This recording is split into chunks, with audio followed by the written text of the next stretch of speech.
podmiotami, jakie są w jakimś sensie powiązane z pracą urzędu.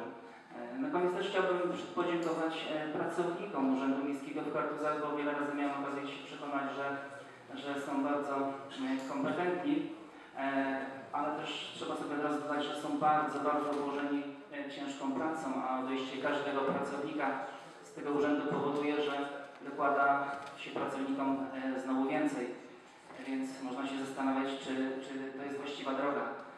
Szanowni Państwo, jeszcze raz bardzo, bardzo dziękuję, było mi naprawdę niezmiernie miło zasiadać tutaj w tak zacnym gronie i życzyć Państwu, by troska o gminę, o sprawy gminy zawsze była najważniejsza dla Państwa, dla nas wszystkich, żebyście nie zawiedli mieszkańców tej gminy, a naprawdę dużo będzie się działo, mam nadzieję.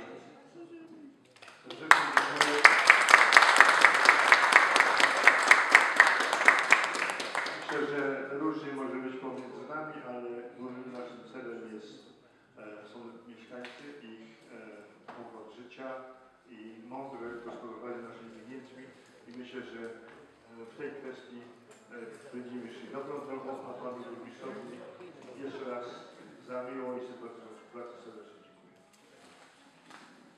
Dziękuję bardzo i życzę owocnych obrad.